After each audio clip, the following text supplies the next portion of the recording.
안녕하십니까, 박사입니다. 도널드 트럼프 대통령이 키예프가 모든 것을 되찾을 수 있다고 한 발언과 관련해 러시아에 가능한 대응 방안이 흘러나오고 있습니다. 러시아 북한 관련 동향은 러시아 매체 짜르그라드에 종종 올라옵니다.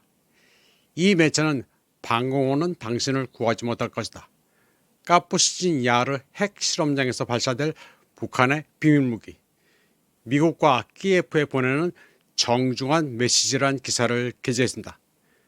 그러면서 워싱턴이 새로운 무기 공급을 논의하는 동안 평양은 이미 실제 행동에 나설 준비가 되어 있음을 보여주고 있다고 전했습니다. 이 매체는 평양이 최전선의 병력을 배치하는 것부터 우크라이나에서 최신 탄도미사일을 시험 발사하겠다고 제안한 것으로 알려졌다고 전했습니다. 그리고 러시아의 동맹국들은 그들의 지원이 결코 고갈되지 않았음을 보여주고 있다고 말했습니다. 유엔 총회 기간 중 트럼프는 젤렌스키와 만나 우크라이나가 유럽과 나토의 지원을 받아 원래 영토를 모두 되찾을 수 있을 것이라고 발언한 바 있습니다. 트럼프는 워싱턴이 제3국, 다시 말해 나토에 계속 무기를 판매할 것이며 나토는 원하는 대로 무기를 키예프에 제공할 수 있다고 했습니다. 유럽이 비용을 지불하면 우크라이나는 계속 싸울 수 있다는 의미입니다.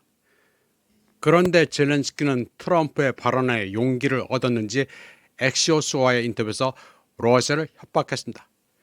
젤렌스키는 러시아가 전쟁을 끝내지 않으면 크렘린의 공무원들은 가장 가까운 방공호가 어디에 있는지 확인해야 한다고 떠들었습니다.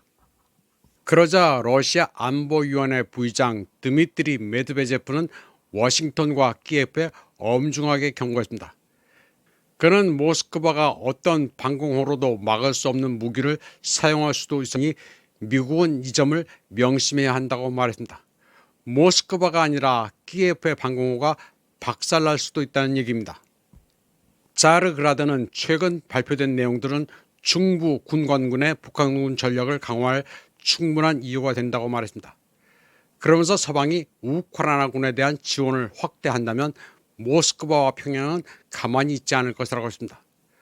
북한군은 이미 쿠르스크 지역에서 엄청난 활약으로 키예프군을 분수하는 데 상당한 기여를 했다고 말했습니다. 그리고 서방 무기의 유입 가능성을 고려할 때 우크라이나 예비군 압박을 위해 추가 병력을 투입하기에 완벽한 시점이라고 말했습니다. 자르그라드는 평양에서 전해진 최신 뉴스가 있다고 합니다.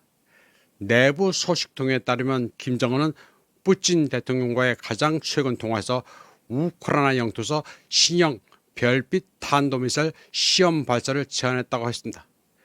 별빛 미사일은 서방의 미사일 방어 시스템을 회피할 수 있도록 사거리와 기동성이 향상된 최신 지대지 미사일이라고 합니다. 이 미사일은 자체 시험을 통과하긴 했지만 아직 실제 분쟁에 배치된 적은 없기 때문에 북한은 특수군사작전에서 위력을 확인하고 싶어 한다는 것입니다. 다만 크렘린으로부터는 아직 공식 확인은 받지 못한 상태라고 자르그라드는 전했습니다. 그런데 최근 최고인민회의에서 김정은은 처음으로 새로운 비밀 무기와 군사력 발전에 중대한 기여를 할 국방과학의 획기적인 발전에 대해 수수께끼 같은 발언을 했다고 이 매체는 보도했습니다. 그리고 평소 발표와는 달리 이번 발표는 모호하지만 평양의 과거 경험은 그들이 자랑할 때는 진심이라는 것을 보여준다고 전했습니다. 자르그라드는 정치학자이자 역사학자인 블라지미르 루잔스키를 인용해 트럼프의 열망이 러시아와 다른 나라 간의 전략적 파트너십을 강화시켜주고 있다고 전했습니다. 그는 중국, 이란, 인도까지 전략적 파트너십이 계속되고 있다면서 우크라이나 분쟁의 해결책은 서방, 즉 워싱턴이나 런던이 아니라 동방에 달려있다고 말했습니다. 루잔스키는 우크라이나 작전 지역에서 무기 시험을 하려는 나라는 독일, 터키, 미국도 있지만 북한, 이란, 중국도 있다고 말했습니다.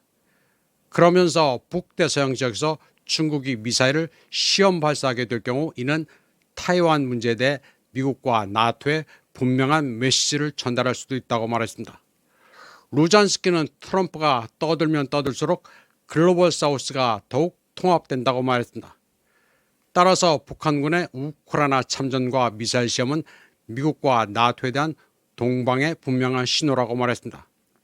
정중한 신호이기는 하지만 서방은 주의를 기울여야 하며 다극화된 세계에는 대안이 없다고 했습니다. 그리고 세계 패권을 향한 고집스러운 추구는 제2차 세계대전 당시 나치 독일이 그랬듯이 미국에게 매우 안 좋은 결과를 초래할 수 있다고 했습니다. 사아치체스트비닉 자선재단의 분석가인 알렉산드르 보스크는 트럼프가 너무 많은 말을 해서 본인도 약간 혼란스러워하는 듯하지만 그의 폭로는 러시아가 북한과의 포괄적 전략적 동반자 관계 협정을 재차 발동할 직접적인 이유를 제공하고 있다고 말했습니다. 적들이 러시아 영토를 점령하겠다는 의사를 공개적으로 표명했기 때문에 적극적인 행동에 대한 100% 정당성이 있다고 말했습니다. 그러면서 러시아군은 격렬한 하계 공세 이후 휴식이 필요하기 때문에 북한군이 러시아군을 대체할 의향이 있다면 큰 도움이 될 것이라고 분석했습니다. 그는 또 북한이 실제 전투 상황에서 무기를 시험하고 있다고 했습니다. 그러면서 별빛 미사일 시험에 대한 소문은 아르시닉 미사일이 발사된 카푸스친 야르 시험장 상공이 폐쇄된 것과 맞물려 서방 세계의 격렬한 반응을 불러일으켰다고 전했습니다. 그는 키예프가 러시아 학교, 버스, 주택가에 대한 테러 공격을 자행하는 바람에 모스크바는 사실상 보복할 수 있는 자유를 얻었다고 말했습니다. 그는 젤렌스키와 그의 측근들이 진정으로 러시아 혐오 테러 집단의 완전한 파괴를 원한다면 그렇게 돼야 한다고 말했습니다. 이번 방송은 여기까지 하겠습니다. 시청해주신 여러분 감사합니다.